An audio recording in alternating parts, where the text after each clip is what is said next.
You're watching TVC Breakfast. The fight against corruption is one of the pillars of the Buhari administration, and there are renewed calls for the president to give assent to the Audit Service Commission bill.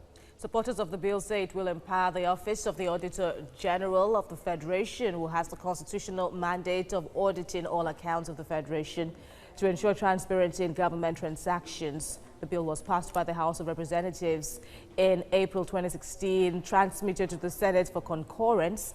And the Senate passed the bill rather in March 2018. It was harmonized and forwarded to President Buhari in January. The president has neither assented or declined assent to the bill. Joining me now is the Executive Director, Paradigm Leadership Support Initiative, Olusegun Elemo.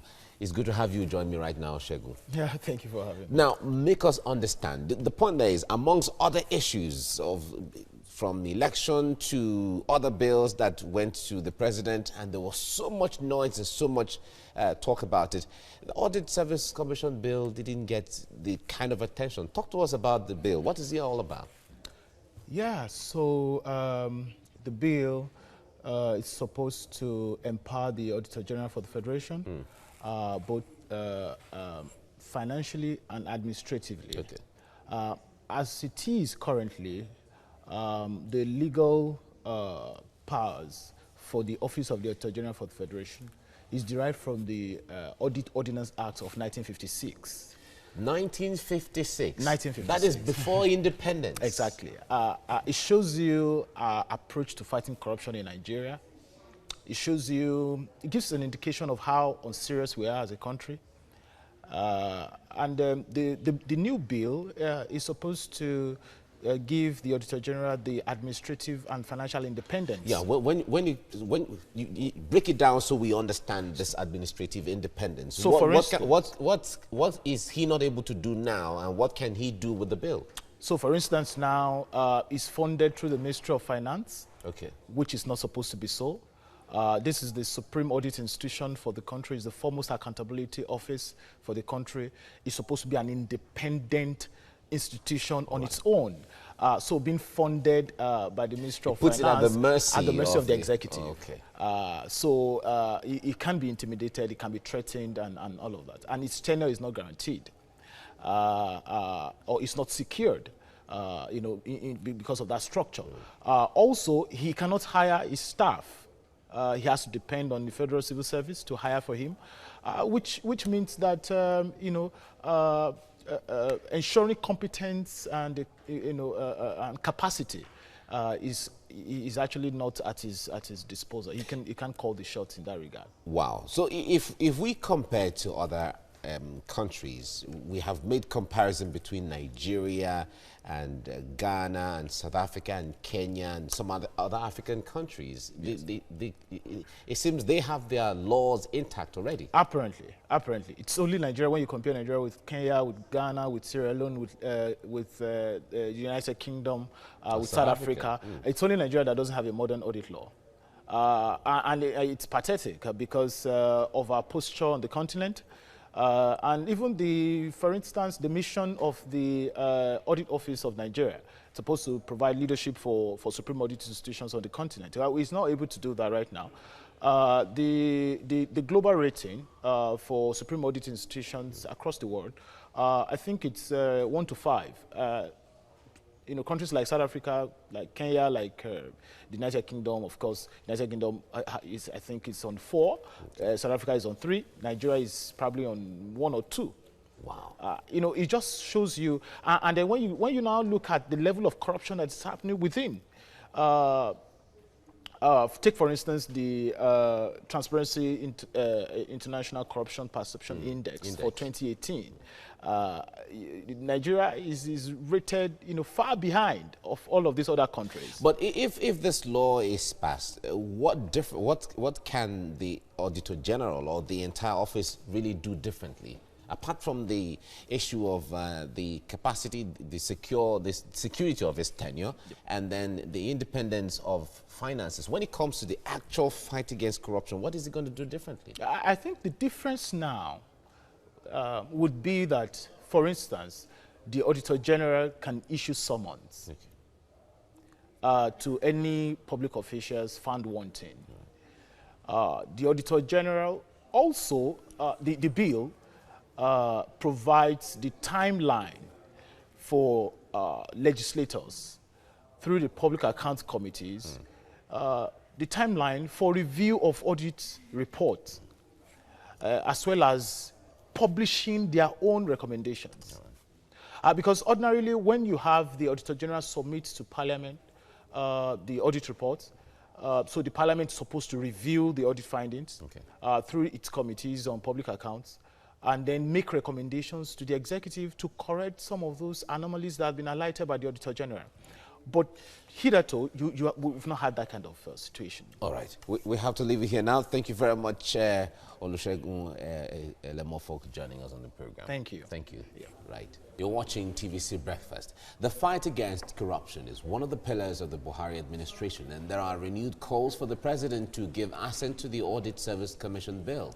Supporters say the bill will empower the Office of the Auditor General of the Federation, who has the constitutional mandate of auditing all accounts of the Federation. Now this to ensure transparency in government transactions.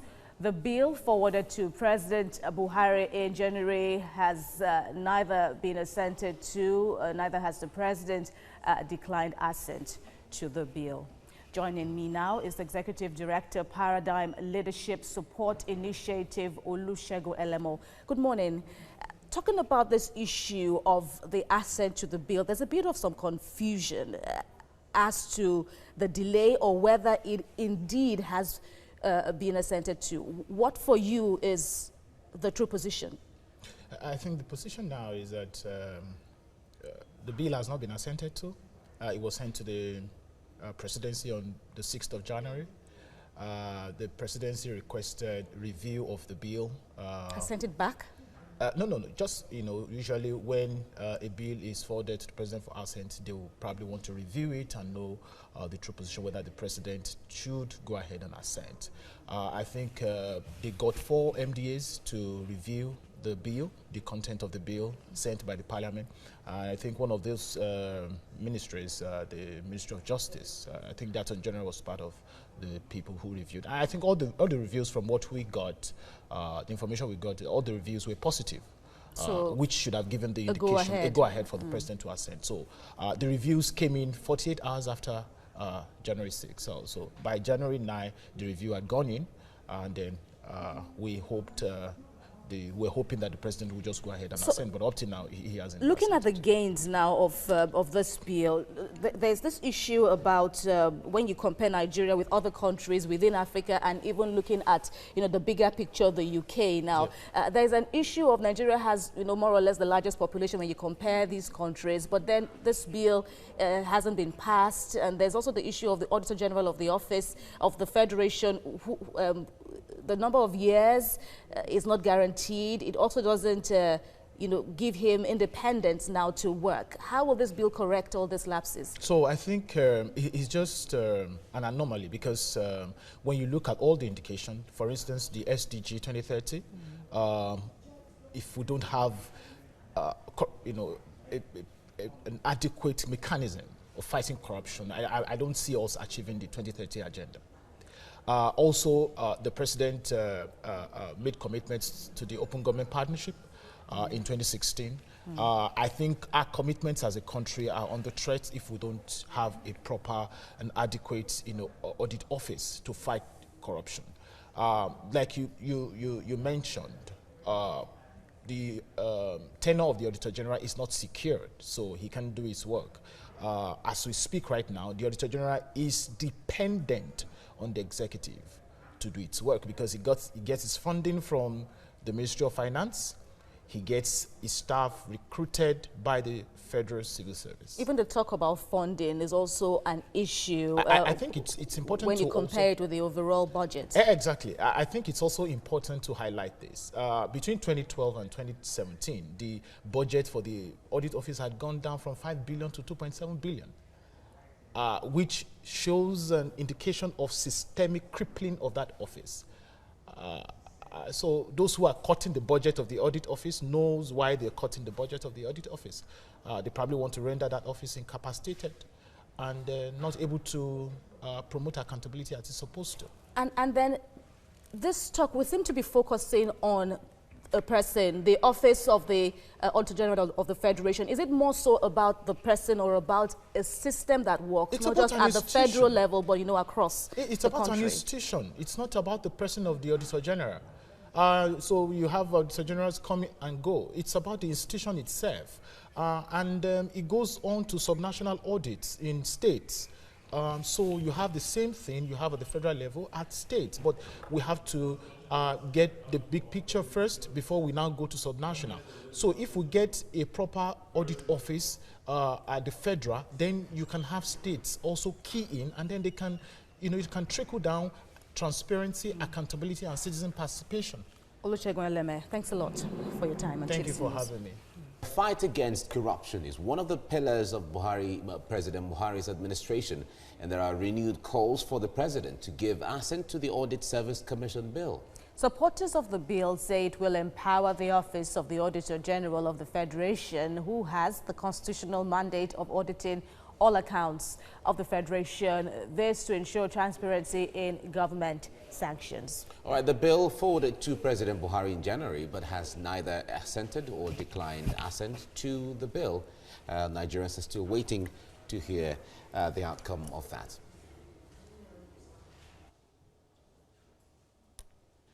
All right, joining me now is the Executive Director of Paradigm Leadership Support Initiative, Olusegun Eleme. Olusegun, it's good to have you join me right now.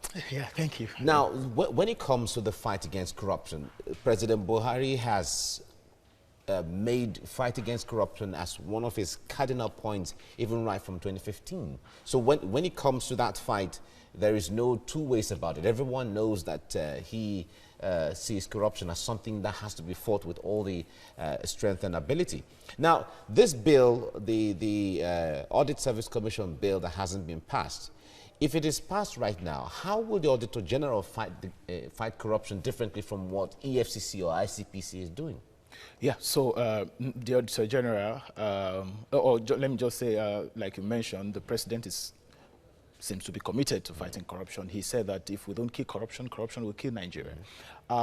If he signs the bill today, what will be done differently is that the Auditor General will now have financial and administrative independence, like I said earlier. He will be able to recruit his staff and bring on board, personnel who have the capacity to audit, MDAs. Also, parastatals, the big ones, who have always not submitted their audited accounts for comment by the Auditor General. And I don't want to mention any of them. But you and I know there are some parastatals that don't submit their audited accounts. And National Assembly also highlighted this in passing the Federal Audit Service Commission bill. So they will now be forced to submit their audited accounts for comment by the Auditor General. Also, what will be done differently is that the Auditor General also will now be constitutionally mandated to publish audit reports as soon as it's submitted to Parliament, which now gives citizens, that leeway to engage. But in as much as the Auditor General will become independent financially and administratively from what the specifications of the bill is and what you said, yeah. When it comes to political interference, that is another challenge that has always been in so many of our institutions. How shielded from political interference would the Auditor General be? No, I think generally, not just in Nigeria, there will always be political interference. But I think what should be paramount now is that can we set up this institution as it is supposed to be set up? So let's start from there. Exactly. Right. So if we set up the institution properly, then we can deal with political interference. But now, when the institution itself is not even set up and is set up currently to depend on the executive, I don't think the institution itself is in a position to do anything. And that's why it's not been able to do anything. For instance, when you compare, again, the Auditor General's, the audit office in Nigeria with that of Kenya, South Africa, Sierra Leone, and the UK. For instance, the UK, the Auditor General in the UK can charge, for audit fees. They can surcharge public officials. And that's what the new audit bill is going to do. It means that if a public official commits any infraction, the Auditor General can say, okay, your salary will be deducted in this amount so it's like query, it's like issuing a query. He can issue query. Where there's a sanction. He can issue query. He can surcharge their salaries. He can issue summons. He can even issue arrest warrants in this case. But as it is currently, but wouldn't that be conflicting somehow with what the ICPC and the EFCC are doing? So the ICPC and the EFCC, they need the data from the Auditor General to do their work. They don't get that right now, or they get it in very limited form. Or wait for petitions from public for those who are involved. Exactly. So what they should be doing, I think they have also come to understand, particularly the anti-corruption bodies, that the data from the Auditor General is very, very critical to their work, because the Auditor General, he has a way of checking systemic failures, which these other institutions now depend on for their, investigative and prosecutorial activities. That data, all right. Exactly. Olusegun Elemo, thank you very much for coming on. Thank you for having me. Right.